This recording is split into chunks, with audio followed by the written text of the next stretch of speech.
Welcome to another episode, maybe the last episode of Fitz Loves NOLA as we preview the Sugar Bowl down here in New Orleans. And today we're joined by Jeff Hundley, the CEO of the Sugar Bowl. He's been with the Bowl for about 30 years, but he's fairly new to this job. First of all, one of the things I love about the Sugar Bowl is in this changing landscape of college football, so many bowls have been diminished by everything going on.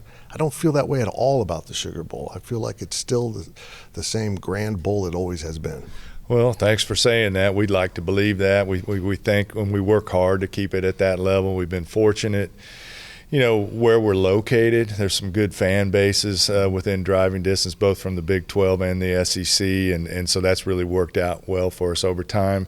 New Orleans is, you talked about it, it's one of the most unique cities, in the country, and prides itself on the hospitality, food, entertainment. All of those things add up to a great experience. It's a highly walkable city. You go to a lot of the other venues. I won't name others to tear anybody down, but there's nobody like here, where the stadium is within walking distance of the hotel, which is in walking distance of the World War II museum, which is in walking distance of major restaurants that are world class.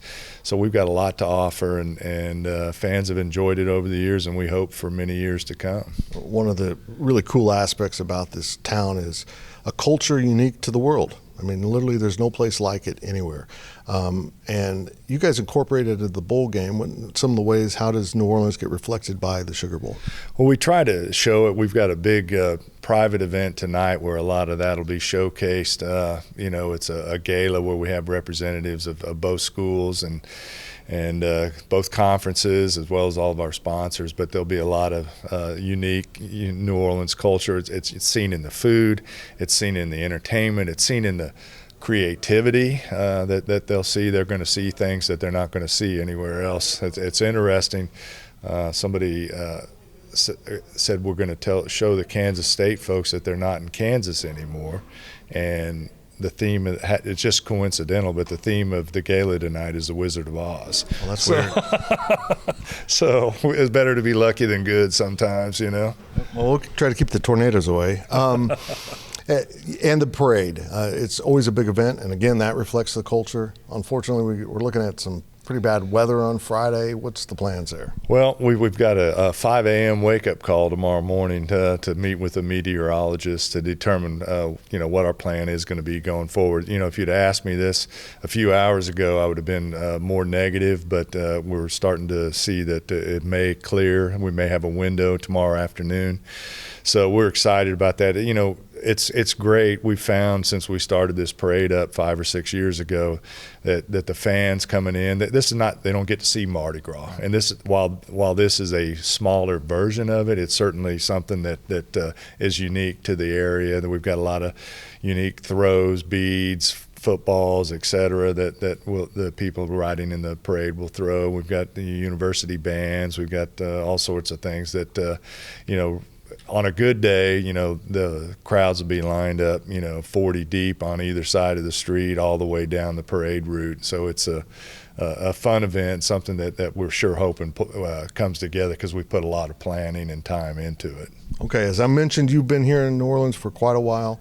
You mentioned the World War II Museum, which is really cool because the World War I one is in Kansas City. What are some things that you would advise fans if they're trying to do something touristy, maybe away from Bourbon Street, that they probably should do? Well, music here is, we've got a great music culture, and that's, Frenchman Street is a great spot to go listen to some live music and jazz. I'm personally a big music person too, so enjoy that. And, you don't want to miss the restaurants. I tell people this true story. While it's been a long time ago, I started working on November 1st for the Sugar Bowl back in 1993, and by the time that first game was over on January 2nd, I'd gained 15 pounds. And so there's great food, and you can get it at all levels, inexpensive to really high dollar venues, and they have to be good to last here because it's just so competitive, and so that's a big part of it as well. We've got a great children's museum. We've got a world-class Audubon Zoo that's out by it's uptown by Tulane that people might want to take in as well. So we kind of known for what happens in the French Quarter and Bourbon Street, but we've got a lot of family-friendly options available that I think people will enjoy if they take the time to do so. Well, I've looked forward to the Sugar Bowl for many years, in part selfishly to get to come to one of my favorite cities, but also seeing K-Staters down here is going to be a lot of fun because the Purple Wave is on its way, boss. Well, we're looking forward to that. We've heard all sorts of stories. We've talked to other bowl games that have had them, and we're excited to see it. Having grown up, in that part of the country, I know all about the fan base and how the resurrection of football started with Coach Snyder, and now Coach Kleiman's doing a great job continuing that, and I'm really excited. I'm a proud Midwesterner, so it's going to be fun to see them here in the stadium come game day. That's right. He's from Iowa, so bring him a Busch Light on your way. We will see you down here in New Orleans pretty soon. I'm Fitz, and that's Fitz Loves NOLA.